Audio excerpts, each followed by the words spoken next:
stages, but he's going to get his hands on it. This is going to be exciting to watch. We'll see what else they want to go with here before the second part of the bans come in. Looks like they're looking towards that support role. Thinking about the Thresh, they'll lock that one in too. Wow, confident lock-in the support. Vivid. Ooh, and an instant reply from Scout. I'm really excited about this mid lane matchup because remember, in the group stages, Jensen locked in the Aurelia against Xera's Ziggs, yet Xera's was able to come out on top. Now this could be Scout saying, you know what, I'm more than happy to play this champion into your matchup. Will we see Xera's be able to perform on the champions that he's comfortable with again? And if he can't, Irelia is one of those champions that can absolutely take over a game with how strong she is and how much outplay potential is built in. Jungle, we want to get through the early game pretty safe, and we don't want Steel to have something that he can skirmish and get early leads with. Detonation Focus Me going to ban out the Poppy as their final ban of this first game, targeting something that could go into the top lane or the jungle. Interesting to also note the Nocturne ban means they're acknowledging the fact that Gragas is the most played champion of Ray throughout the regular summer split in the LPL. So they're saying that's not something we're expecting to go into the jungle. We're predicting that to go into the top side, target the jungle pool continuously instead, as Nautilus is locked in for EDG.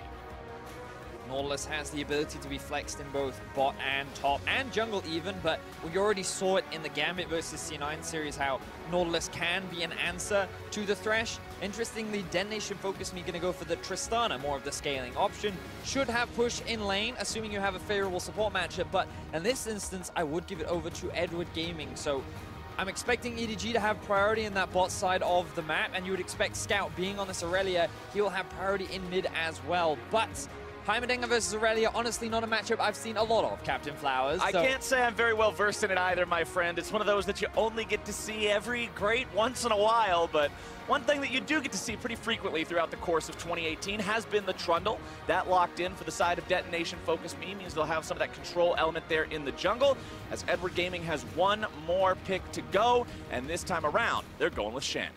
Shen, you would assume, up towards the top side of the map, going to be played into the Camille. Often considered a bit of a counter pick, thanks to the Spirit. Will now make his way towards the top side of the map, but no camps to take. You can also see priority in the bot, bit of skirmishing going on. Vivid very, very low, might be taken down here. EDG looking to find that early aggro. They've got it for first blood. And this is the duo that we were talking about in the draft. Bell was still down there in the mid lane in the form of that barrier as Mako goes in for the engage onto Vivid. There's no way to get out of this when it's another free kill going over the way of EDG in the bottom side of the map. Evie looking to make the dive topside onto Ray is going to be potentially outplayed as Ray nearly finds the kill and forces him to flash back out. Action happens across the board as iBoy and Mako find another 2 versus 2 kill. Clearlove now coming bot to try and secure some extra early leads. Oh, they are snowballing this bottom lane completely out of control, Vedius. It's Clearlove setting up that kill there, making sure ultimatum is issued.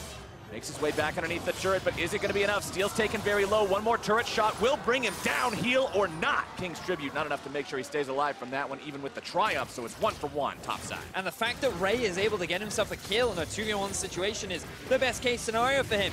Yes, Ray is able to find a kill, but the action isn't quite over yet. Scout goes for the point-blank stun onto Xera's, but he steps out of the way of it, so he avoids any further damage from that Irelia. But bottom side, iBoy and Mako have just completely taken over this bottom part of the map. Vivid and Utapon trying to fight back in the 2 versus 2, recognizing their opponents are caught between 2 turrets. So there's no way to just walk out on this one, but iBoy's got no intention of getting himself out. There's the Stand United I'm talking about. It's never a fair fight with Shen, and that fair fight is a long dream away as Vivid now heads for the hills and runs as fast as his little legs are gonna take him. But I don't think that Thresh wants to power up in the top lane, and EDG will do what they can to wait for it. Clearlove not finding a lot with that explosive cast, but EDG now still looking to go in, maybe find some sort of a fight here.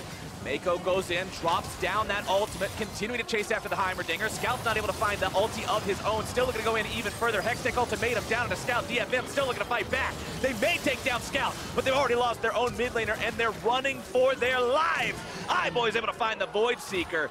It's still going to be a 2 for 1 fight going the way of EDG as they'll chase Vivid to the wrong side of the map. He's still looking to get away somewhere, but Clearlove's got the barrel. He'll walk into the brush.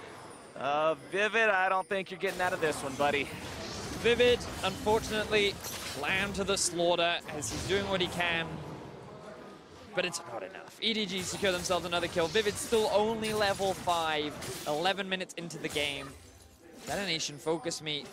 I'm sure they weren't expecting this carry by himself. We saw him do this during the group stages, but unfortunately the game unfolded as we see another fight up top. Scout's going straight in for the dive here. Stand United means he's going to have backup here in just a moment. Ray goes in for the taunt, can't quite find it, but he's still got the damage to go on a rampage and take the turret down as well. That is turret number 3 for the set. Have had the weaknesses historically that these two have. Ray now finding himself in that Hextech ultimatum yet again. Subjugate going to be used to shred those resistances. Pillar comes out. Evie looking to go even further here, but Mako showed up to make it a fair fight. Drops the ulti down onto Evie, who's now going to find himself left alone and hung out to dry as the shutdown comes through, and it's kill number. Looking to get himself away, but Ivoy's coming in with the killer instinct. Clear Love looking to engage, can't quite find the cast just yet. Has to go into the stasis. Ray's going to be tanking up the turret the entirety of the time. Still taken very low as EDG goes dominating for their top laner, grabbing the kill onto that enemy support. That's 1 for 0 EDG. It looked initially like an overcommitment from EDG, but they knew they had the summoner spell. They need even more. Stepping up, looking to put some damage onto the turret as they're trying to get the kill onto Evie, and they've already got it. Steel going to be in danger of dropping here next. The double kill goes over to Scout, who's now behind enemy lines, but totally comfortable hanging out as Utapon drops to Clear Love, and EDG get exactly what they were looking for. And that is 3 extra kills now going in the favor of EDG. They have blood in their eyes as they continue their onslaught through the... Very large amount of these miss, and that is definitely something that I would look to see him improve on for the next game if he plays the champion again. But now the hooks are coming in. Mako's not a man who's going to be missing too much this game as they go in even further. Ivoy's trying to find the damage. A killer instinct rings true to the name, and they pick up the kill on Vivid yet again. 0, 5, and 0 on this support, completely shut down. And now EDG have set their sights on the Baron. That ward right outside the pit will not see anything, but DFM can be pretty confident that this is going on. The smite is available for Steel, but Ray is going to deny that opportunity away from him. Yeah, Ray won't let him anywhere even remotely close to the Baron pit, and now that the objective is secure, Evie's coming in and trying to fight Ray, but this isn't really a fight you can do anything with. Evie's going to be forced to flash out of that one as Mako will continue to chase. CC is available. Detonation focused me, not able to find the opportunity to pull the trigger onto either one of these split push situations. Scout now going to be the one who's engaged on, goes into the stasis. Clear Love looking to disengage things with the cast. Ivoy's into the back line. It's a killing spree already for Scout as EDG is running everyone down. Ray goes godlike. This should be the ace. Detonation focus me is completely wiped out, and EDG will march it down and find their win. A clean 5 for 0 for EDG in the base of Detonation Focus Me.